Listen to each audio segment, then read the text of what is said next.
Hey y'all, thank you for coming back for episode two. Today we're going to be talking about a big topic, and it's why do bad things happen? And this is a kind of sensitive one, and it has a lot of questions and answers, and it's very complex. So I'm going to be answering why do bad things happen to us personally?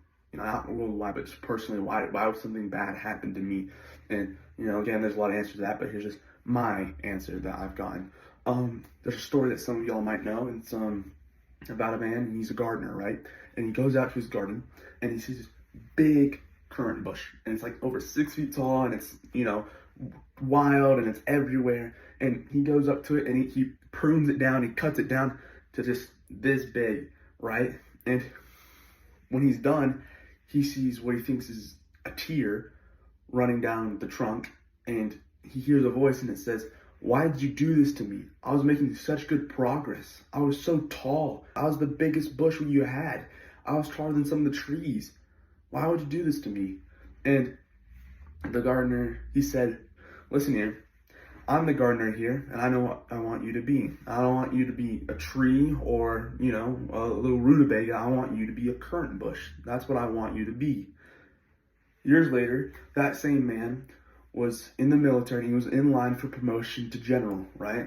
And he had all the applications. He had, a great reputation. There was nothing that he did not have, and was the perfect candidate for it.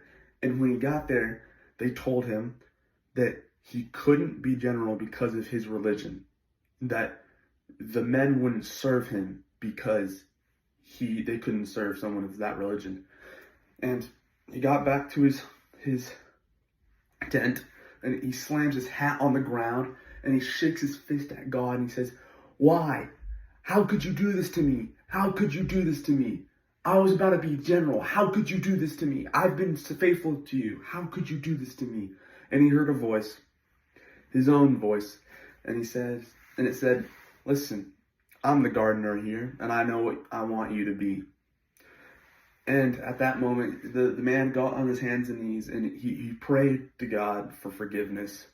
And he thanked him for being strong enough to cut him down, for loving him enough to hurt him. And that's why bad things sometimes happen. It's because God loves you enough to hurt you, to make you grow into a better person, or to have something better to you happen down the way. And that's just all I wanted to say for the day.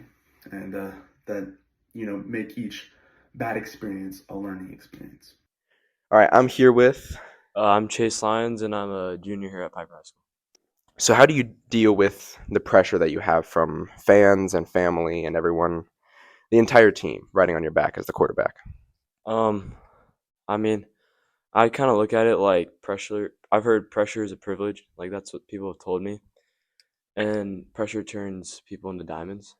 Mm. So I don't try and really look into the pressure. I kind of embrace it, and it's like there's gonna be pressure in the position I play, but the more I like look into it and like I try and like please everyone, the more like unsuccessful I'll be, I guess. So I just try and like for me, the easiest part to not like be stressed on the field is whenever I just am like, man, God's got me in this moment, and then I'm just gonna go and play to the best of my ability, and whatever happens is for the best. So I really don't feel much pressure when I play because it's just like it's already like written, and I don't know what's gonna happen, but He does, and I know that whatever happens, win, lose, I play horrible and I throw 5 interceptions, and the whole school hates me. I don't care because I know that God's going to use that moment to take me into a better place than where I was before that.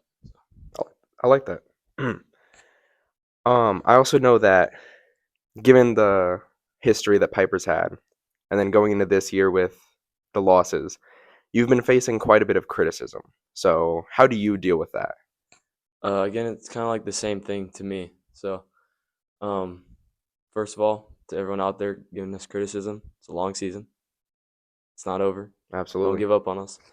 But also, I just think that I don't really care what other people are thinking. I mean, we live in a world that crucified a perfect man, and I'm not saying I'm perfect, but what I'm saying is I'm not putting my validation in the people that watch the game and the fans.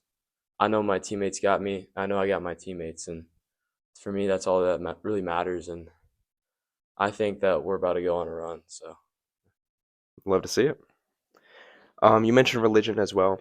So Christian, right? yeah, And then do you have a specific denomination? kind of non-denominational. Just like I go to community Bible church. Okay. So yeah, that's where I go to church.